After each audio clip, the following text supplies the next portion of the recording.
Well, welcome back, my friends, to another rousing rendition of Choir Boys Outdoors. We got a winner of our first annual knife making contest. That'd be Mr. Ken Lunsford from Last Chance Knives. Now, here's the deal, guys. I'm going to post a video that Ken made that'll give you good detail and a good idea of his thought process going into this knife. And let me just say to everybody who entered, dude, thank y'all. Man, I appreciate y'all to put your hearts out there, put your souls out there, put your work out there, and then submit it. I am so excited. I would say the first one was a smashing success, and Ken, man, we couldn't have asked for a better guy to win. All of the contestants are first class and just great guys. And Ken, I appreciate you. And the other thing is this, guys. Ken understood the assignment. We said we wanted a bushcrafting knife. Now, next year we may add a different category. For this year, we wanted it to be pretty simple. And I'll be honest with you, I'm glad it was. We learned a lot. I learned a lot. But the one thing that I can tell you, Ken won it.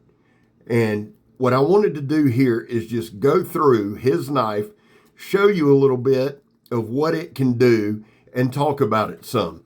This is the Outdoorsman.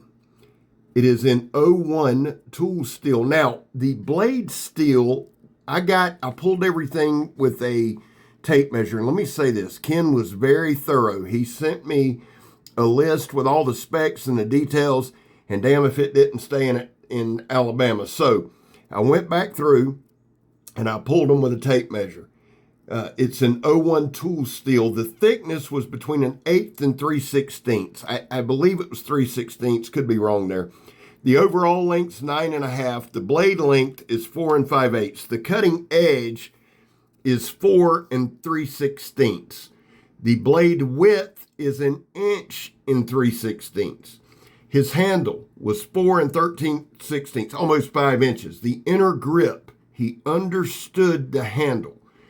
4 5/16, and the handle width at the widest point or the palm swell was 13/16. Love this knife. He did a great job. The weight was 8.7 ounces. I'm going to put that video in the description because I want you guys to understand. I want you to hear where he was coming from. And the truth is, he made a cutting tool that's sharp, it stayed sharp, comfortable in hand, easy to use. The balance point is on point. The weight was 8.7 ounces. Now, that's just the knife. Now, he handmade the black leather sheath. I cut myself with the 90-degree spine. That some bitch was sharp. He made a black leather sheath that was a dangler. Now, he did put a ring on. His ring he used was a carabiner. That's something we didn't pick up on there. And to be truthful with you, we decided early that this was going to be a knife making contest, and the sheath would not be that much of a factor unless it came down to a tiebreaker. Having said that, moving forward, the sheath is going to matter. I think it has to. And again, Keith, I don't know who the hell Keith is. Ken understood the assignment, did a great job overall. And again, if you just stepped up and got in the competition, I am appreciative for you. Now, the one thing I'm showing you here is the damn sharpness. The knife was the sharpest of the group. It really was. It's thin behind the cutting edge. And in his video, he describes his entire philosophy. I enjoyed his video so much that I sent it to William Collins because I love talking to William about knives. And listening to Ken's video is like talking to William. That's just the truth. They're right there together. Ken has a toothy edge on this, and for bushcraft type work, that's a perfect edge for me. It just is, and that's not up for debate on what I like. You can debate till the sun comes home, mirror or toothy. I like a toothy edge. It gets it done, especially in these kind of tasks. And the other thing that Ken did is he made it sharp from the point all the way to the ricasso. What do I mean? I mean, it was even. There wasn't any dull spots. There wasn't any I'm not thinking correctly here. There wasn't any parts that were super sharp and then dull. He got it even all the way down. And right here, guys, that's a good indicator how damn sharp the knife is to cut that ratchet strap like that.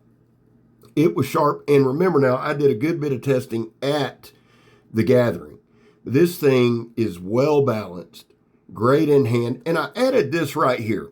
I wanted to discuss this.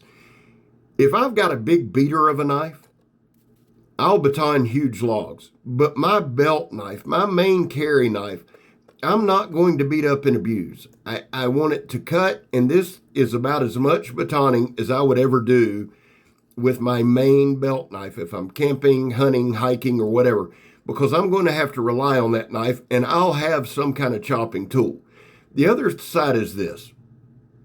When it comes to batoning and things like that, a lot of the heavy batoning that you guys see me do on the channel is simply to put pressure on that knife. We're going to start more and more. If it's a big banger, if it's a hard use, if it's a tactical, if it's anything, we're going to beat the hell out of it. But if it's a cutting tool like this is, then we're going to slow down. We're going to cut with it. We're going to slice with it. We're going to make some notches with it. We're going to start a fire with it. We're going to use it for the purpose it was intended. At some point in the near future, I would really, really like to start adding some food prep as I work my way out of this hole. And guys, I'm further and further behind. And here's the truth. Since I've been back from Blackie's, I've messed up my back and I've got probably the flu or cold or something. I'm typically not a whiner, but I've been knocked on my ass the past few days. But I am going to get out of this hole. I've got a ton of knives to review. I've got more coming in. First world knife problems, right?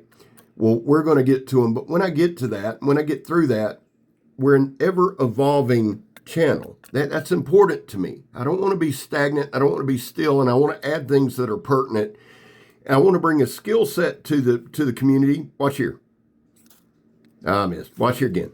Bam, right there. There's nothing better than that Florida Fatwood, son. Now, what I have done is I have, at Blackie's and at the house, one of the most relaxing things in the world to me is processing up the lighter knife. I just enjoy it. This knife is a dream to do that with. I stood out in the front yard today. I have not felt well. I had to miss today at work. I slept till about noon, which is rare for me. But I just had to get up and get moving a little bit. But man, I stood out there for probably 30 minutes just processing up firewood. Why? One, for me, it kind of soothes the soul. You know, it's calming. The other thing is, you get a real good feel for a knife. Now, you get a good feel for a knife with a tri-stick. We've seen that here recently, haven't we? And the truth is, this knife handles any kind of tri-stick, any kind of notches incredibly well because it's sharp, it's balanced. The handle, I cannot say enough about the handle. You can orient that handle in all four positions. There's no hot spots. You can work with this knife. I probably got an hour or two of just out there cutting, notching, slicing.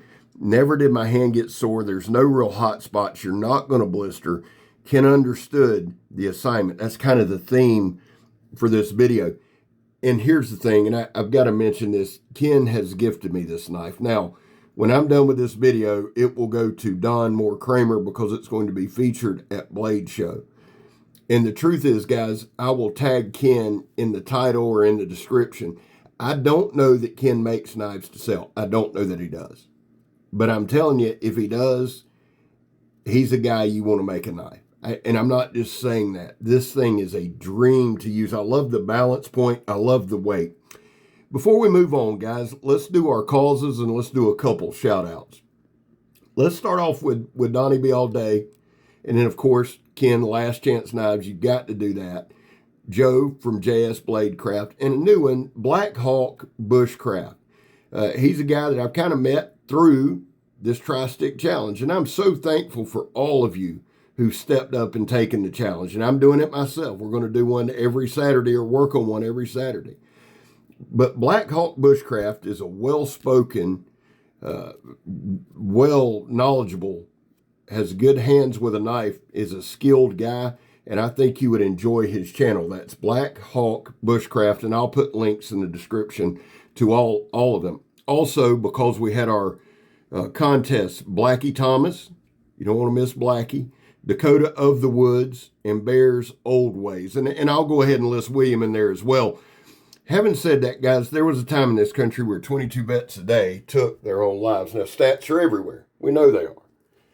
The real number's anywhere from 15 to 29. That's why here on this channel, we focus on the number 0. Anything over 0 is simply unacceptable. Vets, we love you.